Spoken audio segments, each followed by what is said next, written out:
If you've been enjoying R4E, the Reason for Everything podcast, please be sure to like, follow, and subscribe on all platforms or wherever you get your podcasts.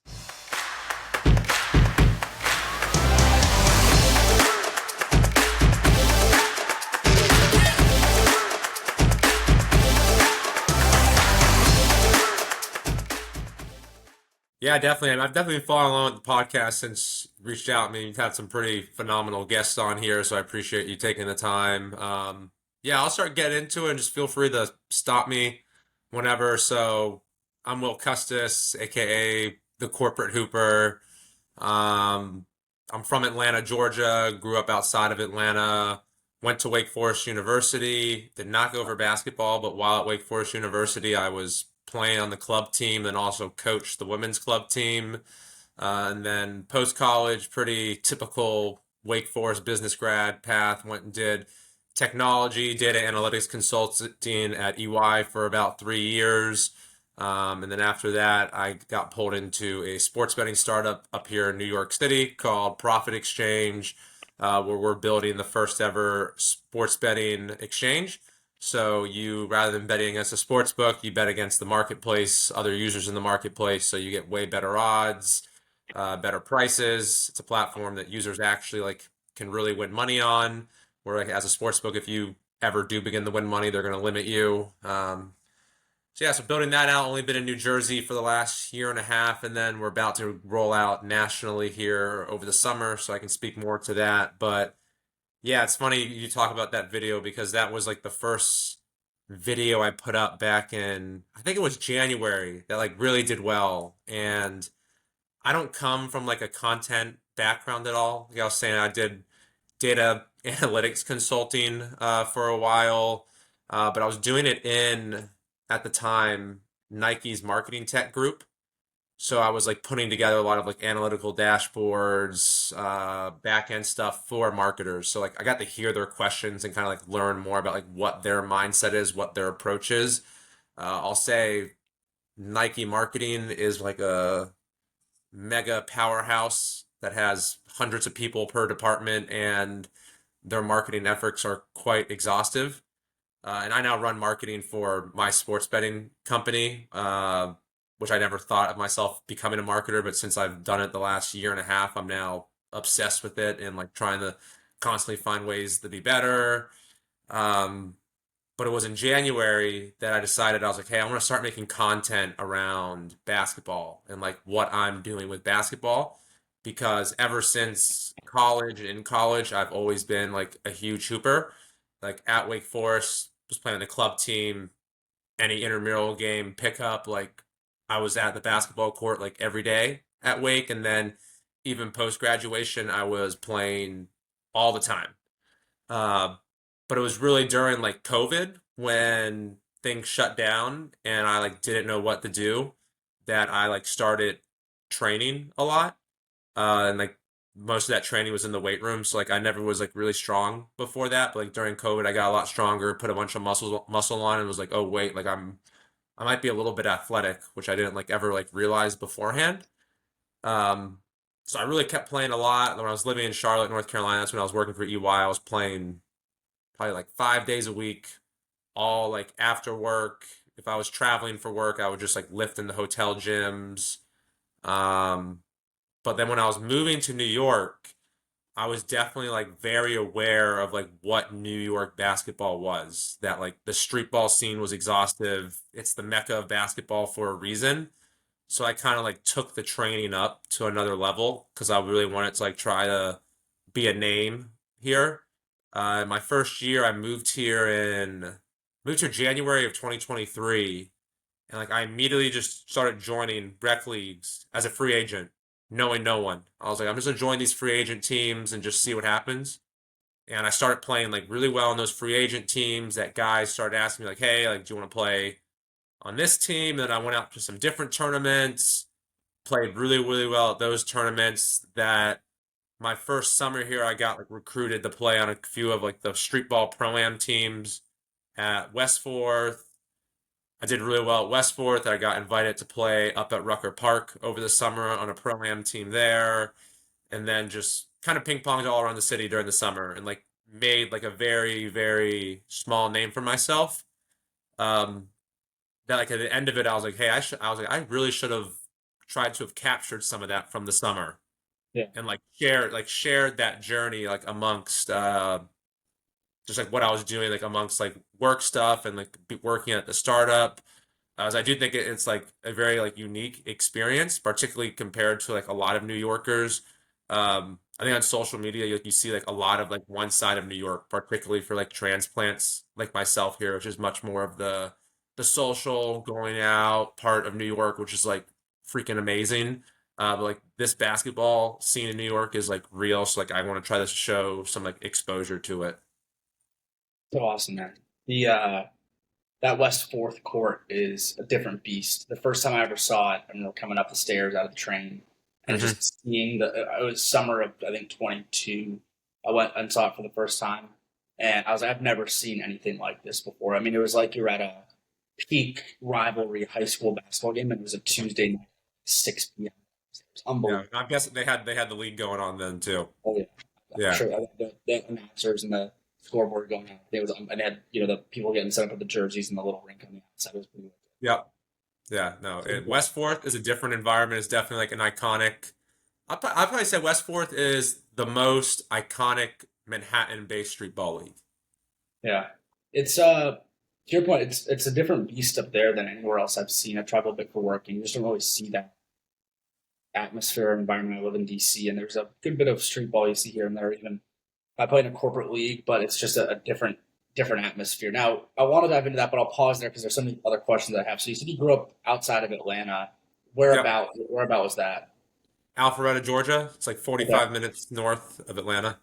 Yeah, I know a lot of people that that are also have been or are in consulting that end up going down Alpharetta a bunch from Yep. DC or New York. But um, okay, and then you went to Wake Forest for undergrad. Did you know Hmm. you wanted to be in business? I know you had a startup venture while you're at was it while you're at Yep. school at the betting app? Tell me about that. Yep. Yep. So that was while I was at school. I was a mathematical business major, which was like a very like niche major the business school offered. I originally thought I was just going to do mathematics, and they offered this like really small major that I think like 20 people are in. So I was like, sweet, like I'll just do it just to get the business school onto like the resume. And then my junior year, towards the end of my junior year, me and two of my buddies, like we start talking about like sports betting. We see it's growing. Like we were betting ourselves at the time, just like through Bovada illegally. And we had this idea. We're like, hey, like what if we created sports betting insurance? I can't remember what sparked it exactly. I think it was like a quarterback or someone got injured like in a game we were betting on. We are like, this is bullshit. Like we would never have taken this bet if we had any like thought that the quarterback was gonna get hurt. So we were like, our concept was like, let's create sports betting insurance. Uh, People place a bet, they can insure it against like either like buzzer beaters, injuries, bad weather, like a whole variety of things. And we basically just like took principles that we were learning in a bunch of our like statistical classes for like modeling out like the odds of this happening, and then just use like insurance principles to price it. So like typically on $100 bet, it would cost you like $2 to $3 to insure it. And at the time, Wake Forest and their entrepreneurship program would pick a few student-led businesses and give them a grant and some sponsorship. So we received that grant my senior year of college. We had some help from some business school professors, some law school professors, and a teeny bit of like seed stage funding from the school to try to get that off the ground. Then ultimately COVID happened, and then we ran into some issues of everyone continually asking, why can't someone else do this? And we talked to a lot of patent attorneys and lawyers. Yet everything we were creating really couldn't be patented. It was more like, hey, this is an awesome idea, but like the math behind it, the code you're writing, like it can't be considered unique. So like that was kind of the halt we kept hitting into. But during that experience, we were a part of an accelerator afterwards, like right into the tail of it, and that's where I met the guys I currently work for. Okay. So yeah, so they were next accelerator. They're my founders' names are Dean and Jake. They're Vanderbilt graduates. I think they graduated in 2017, 2018. I was 2020 at Wake. But they were in this accelerator. We met them, and then like 3 years later, they closed like a really not big round of seed stage funding. So they reached out to myself and one of the other guys I had that small venture with at Wake Forest, and we're like, "Hey, what are you guys up to? You want to get back in the industry?" So that's how I Now, ended up at Profit. a good full circle story for you there. Yeah. Now, how did you and in your kitchen cabinet of personal advisors, whether it's your parents, your other family members, or friends, how did you get comfortable leaving a good cushy job at EY, globally known company, to go to a small little sports betting startup? What was that calculus like for you? Yeah, definitely. So like a few things played into it. Like one was like I really want it to feel like I don't just make sense. It makes sense like the pressure of my own decision making. So like at EY, I never felt like I was like really making decisions or driving them. It was more like me trying to provide just reports, support where it was needed. Like, it's more of like your senior managers, partners that are really making like the decisions that like are driving the business. So like when it came to like, hey, like, do you want to come and do marketing at a company that has less than 15 guys? It was like, oh yeah, like every decision you make is gonna like you're gonna feel it. It's gonna affect the bottom line. It's gonna affect the equity that you have. So like that was one thing that was really intriguing to me. And then also one thing that like I like really got lucky with, when I first moved to Charlotte, North Carolina, I got into real estate and I house hacked with some roommates I had there. So I was able to flip that property into a rental and then leverage that into getting like student housing that I used to live in at Wake Forest. So I got like really lucky just with like timing of COVID, interest rates, everything to catch the front end of all that. Uh, so I was able to get some passive income on the side that like gave me the comfort to like leave like the very like more traditional route with EY, because I'll definitely say if I didn't have that, I might have felt a little more nervous. It would have felt like a bit more of a risk. Where the time it didn't feel like very much of a risk, because I was like, oh, I Now, have this potentially to fall back on if anything goes yeah, sideways. yeah, makes sense. Now, are your parents entrepreneurial, or where'd you get that? I mean, it seems like it's kind of instilled in you. Where'd you get that fire, but I guess buzz from, in terms of there are not many other 20 people in their early 20s that are going and flipping homes for the sake of it. Yeah, no, it was a lot of fun. My parents are not entrepreneurs. My dad had like a pretty long career at IBM. My mom was a stay-at-home mom, raised me and my two younger sisters. So shout out her, like coming off post Mother's Day here. Um, but I think like the thing that like led to me being entrepreneurial is like my parents were like so stressed on like us understanding the value of the dollar and working. So like I was 13 doing like a lawn service business just for like the Yeah, neighbors, like yeah, mowing lawn, cutting. And then that ultimately led to like high school. My parent like this, what was the working age in Georgia? I think 15. The second I turned 15, my parents were like, you're getting a job. And no part of me wanted to get a job. So instead, I went and got a pressure washer and started pressure washing in high school. And I got like really good at it to where like I was pressure washing all the neighbors' houses. And I was able to get like on the HOA boards websites and then pressure wash more. So I had a little like small business going called Collegiate Pressure Washing, where like the whole premise was like I'm pressure washing for college funds. nice. Um, but like if I did that my junior year of high school, senior year of high school, and then like 2 years of college when I was back home during the summers. Um, if I did like 4 jobs a week, I probably was bringing in like $1,000, $1,500 a week just pressure washing. So like it was great for like a young Yeah, 19-year-old me kid. I was all about it. I love that scrappiness, and I mean, I see a lot of parallels from what you were doing there into even moving up to New York and finding leagues to get involved in, signing up as a free agent. A lot like very self starter, and basically, I love that concept of you're the creator of your own destiny. You had the choice Yeah. to either go and get a job washing dishes at a restaurant in Alpharetta, or mow it. And then in your decision, you went and wanted to power wash. You could make your own schedule, and work with who you wanted to work with, and then even in the same way, you could have either gone and just waited to try to find a team to sign up with in New York and had a bunch of excuses, but you decided to just go and sign up as a free agent, which isn't an easy thing to do, in any city, let alone in a city with as deep of a basketball culture and as strict and serious of a culture as New York has. Yeah, no, it was definitely intimidating at first, but like ultimately like that's also something like I hope to like express in like the account and like what I'm trying to get across on social media. Um, like is that basketball for me is like such a great way for like particularly men to like be active, stay in shape, meet new friends, and like still like be competitive. So like I think those are like very like important things for like young men to continue. And I think sometimes like it gets lost, particularly as like we're coming up and we get like so involved in just like work and like grind culture. So like I want people to see like, hey, like you can just go join the league as like the free agent. And it's funny, there's actually a guy I'm playing with against now. His name's Joey. I think his account is Joey Rec League. And I think he's 24, 25, but he's never played basketball before. But he's seen the basketball culture, so he went and just joined some leagues as a free agent and just started training and practicing. And it's something I even say like in basket, like you don't have to be like the quote unquote like bucket to be good at basketball. Like the real workout in basketball is just like sprinting up and down the court, playing hard on defense, rebounding. Like to me, that's things that like anyone can do.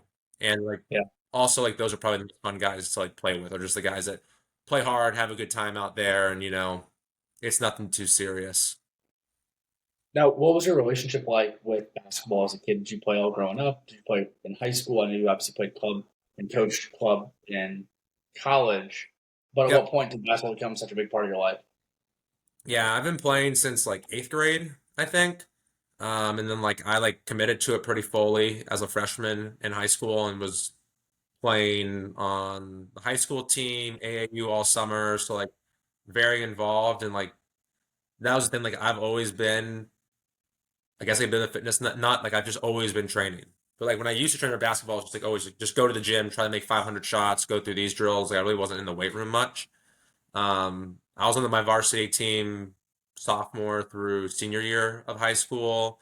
Played a bunch. I almost went and played Division 3 basketball, but like at the time when I was like evaluating where I wanted to go to school, um, I was just looking at. I was like, I don't think I'm ever gonna like get paid to play basketball, and I'd rather just have a bit more of a traditional high school, college experience, which is one of the reasons I ended up at Wake Forest. But like when I was deciding potentially about playing in college, I was looking like at like Emory, Chicago, so like still really good academic schools. But when it was coming down to like the decision of it, like I knew, it's like if I go play basketball at one of these schools, like my life will be academics and basketball. Like I'm not gonna have like a social life, and so like I kind of sacrificed basketball to have a bit more of like the college social life. But like still, basketball is still always involved, just like through the club and coaching, but like way less of a time commitment. And I'm happy I ended up doing that because like now basketball is like completely as a sense of enjoyment. Where like sometimes in high school, and I think sometimes for college athletes, it becomes like a bit more of a job than like Yeah. the love of the game. Yeah. Now, as you moved to New York and got settled up there, you were balancing time as, working at a startup and dedicating your time there, going and training. What was your regimen like to be able to balance all of that? There's a lot of, different and shifting priorities, but what was a typical, day in the life of Will like when you're when you're really in the thick of training plus your work grind? Yeah, definitely. So I can speak to like what a day in the life looks like, and then also just like kind of how I'm able to do it. So like typical day in life, like when I was training, like I would probably like get up around 5:36, go like lift from 6 to 7, back, eat breakfast, and then like leave for work around like 8 a.m. When I first moved to New York, it was a lot tougher because I was going into office in Hoboken 4 days a week. So that's like a 45-minute commute. But we flipped our offices to New York over the summer. So like now I'm like a 15-minute walk. So like that opened up so much time, which was like really Yeah. nice. And like typical days, like I really was just like working 9 to 5. Uh, Even though like it's not a 9 to 5 job, and like sometimes a startup like can be a lot of work in a week. And like in those weeks, like I might just have to like sacrifice some training or whatever it is. But like if I knew I was able to get the training in, like I always would make sure I was doing it. And then for the most part, like league games in the city, for the most part, are all like after 7 p.m. So like never like really like conflicted much with work in terms of play. And then like for myself, like I've always like tried to prioritize hydration and recovery. So like that's something I really try to preach to guys is like just like really, really small decisions, at least small decisions in my opinion, such as like trying to drink a lot of water, foam rolling once a day. I mean, it takes hop in the foam roller for 10 minutes, foam rolling once a day, and then just like try and eat like a whole food, clean diet, say 70% of the time, 80% of the time. Like those are major things like in your energy level, your ability to recover between playing games, lifting, whatever it may be. So like those are things that are important to me. And then in terms of like being the balance, like work and like training for basketball, and it kind of comes to that initial video that I talked about. I always saw a lot of people like online with like the hybrid athletes, runners for marathons, like they all were training a lot, like with full-time jobs. So I kind of just looked at like, all right, how like are they managing their time? Like what steps are they doing? And it's really just like when you find the free time, like use it, right? So like if you have time in the mornings, go use it. Like on the weekends, if you find yourself having dead time, like go try to make the best of it. Like I'll definitely say for myself, like weekends during like the day, like I'm probably sometimes it might be a little too much, but like on a Saturday, I think I might train like 3 to 4 hours a day on a Saturday and like another three to Yeah. four on a Sunday because that's just the days opened up. And like usually like there's not too much going on Saturday, 10 a.m. to like 1 p.m. So like I'll try Yeah. like those days I did the best of. And then during the summers, like that's when all the street ball in the summers like mainly is on the weekends. Like my weekends in the net starting like early June, every weekend like I'll be playing 3 to 4 games a weekend, which that is a lot. Yeah. That takes a bit of a toll on the body. Now, one of the issues I run into because in the corporate league I play in, the games are 7, 8, 9, 10 p.m. Yeah. I get back, I'm up early the next day for work or training, and I'm just exhausted. I wear my Whoop band to track my recovery and my strain, and it's so hard to wake back up in the green the next day after a Yeah. late game. How do you balance that when you're juggling maybe back to backs or two games 2 days in a row? What's like the fast turnaround recovery like for you when you're trying to balance that for a Saturday Sunday maybe? Yeah, exactly. So if I do have a late night game, the morning I'm either doing like an upper body lift because like upper body lifts I found have like not been much strain, or I'm just like going to do like a recovery session, which for me like a morning recovery session would probably be like a 45-minute walk into just like coming back, stretching, doing stuff on the foam roller. Like that will do well for me. But like a big thing is like I've noticed like I had to learn this. Like if you have a 9 or 10 p.m. game and like by nature the games are competitive and intense, like now you're all amped up on adrenaline. You get back and you're like you might have difficulty falling asleep until like 2, 3 a.m., whatever it may be. Um, that I honestly should make a video just about that. Just about like what I do, but like I'll just like I don't normally take melatonin, but like those nights I'll take melatonin, some L-theanine, and then like some magnesium powder just to try to like knock myself out. Yeah. I'm not huge into supplements. I think you can get everything you need just from like your diet, but like those times I will take a little supplements just to try to knock myself out. Because trust me, I know when you get home at like midnight and you just sprint it around for like an hour and a half, you're pretty awake. That post game adrenaline rush is real, and Yeah, sometimes I'm like I feel starving because I just burned a ton of calories, but I don't want to eat a late meal necessarily. There's so many factors that go into it. yeah. I haven't figured out the perfect balance yet, but if you do, let me know. Try to figure it out. Mm-hmm. No, it's a good one. That's Now, something. go ahead. Sorry, what was that? I was saying that's a lot of guys go through that. That's crazy. I mean, again, the difference is between the two of us. We're waking up and going and sending emails all day long afterwards. But the NBA players and the folks playing pro ball, they have a PT session and a nice plunge, and they have Yeah, a full day to recover before their next training session, which yeah. is I give myself a little bit of grace there. Now, you mentioned intense, athletic, rigorous games that go into it. What do you do to manage, and how do you manage avoiding injury and making sure you're able to continue to perform at a high caliber? Yeah, definitely. I think it's the way I train, really, and then just like prioritize recovery. So like I know what, particularly after last summer, like the big thing for me was Like the front half of summer, I was really explosive, and then like my legs died. That like by like the end of July, August, like I had no legs. I could not jump. So like I've really been prioritizing the last 2 months, like putting on a little bit more muscle, particularly on my legs, just as I know that the concrete is gonna beat the hell out of it. So like that's kind of how I've been going about it.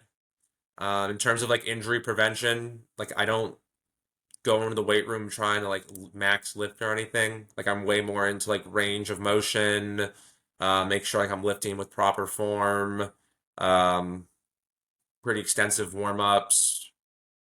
Knee over toes guy has some great stuff. Ben's Right. awesome. Yeah, if you see his stuff, Trying I to mean, get him on the by the work. show. Oh, you had Ben Patrick on the show? I'm trying to get Ben on the show. We exchange DM. One of these days we'll get him on. Yeah, yeah, no, I mean he's phenomenal. I've been following him. He's been doing it for a while. I've been following him for like maybe 3 or 4 years. Like I like really started his stuff maybe like a year and a half ago. Um, and it's great. Yeah.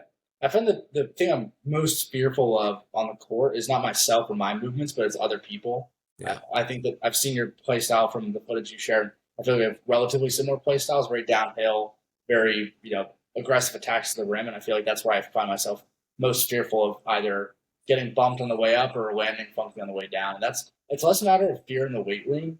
It's more a matter of worry of actual in game and just historical precedent from being in game and bumping into people. yeah. I think it's you have to pick and choose your spots, Yeah, right? Because I don't play as much pickup as I used to, and that's a bit of a reason because you're one guy getting overly aggressive because he plays once a week, trying to come underneath you to getting hurt. Um, so like I mean, for the most part, like everything I'm playing now is pretty organized. Is this because it's the summer, and like even when I do play pickup, I try to make sure it's like slightly organized, like someone's putting it together. yeah, And I do love just like the random after work Friday pickup and stuff. It's not to say like, oh, if you go play Friday pickup, like you're gonna get hurt now. right, right. It just can be a bit more of like a concern. Um, It's a good point. It's a really yeah, good point. I feel like when I'm playing in league games, it's always folks for the most part folks trying to get cardio, but you still have those hardos that want to come in and they're playing like they're in high school basketball still, where they haven't been able to get off the ground in 10 years. yeah, yeah, Now, yeah. what's your current split like between basketball and lifting? Are you balling every day? What's that like for you right now? Yeah, right now, this is probably like the last week of it. I've been lifting 5 days a week and playing three. But that's probably gonna flip to where I'm probably gonna start playing like 5 or 6 days a week, and then like the lifting is really just gonna be more just like maintenance stuff. Yeah, Just like making sure I'm like getting blood through my body, like maintaining like a very like low level baseline of strength. Just to, like it's like in season versus out of season is kind of how I'm approaching it. But like for me, like the in season kind of starts this week because this weekend I'm going out to Vegas for the Ultimate Hoops National Lifetime Tournament. that's sick.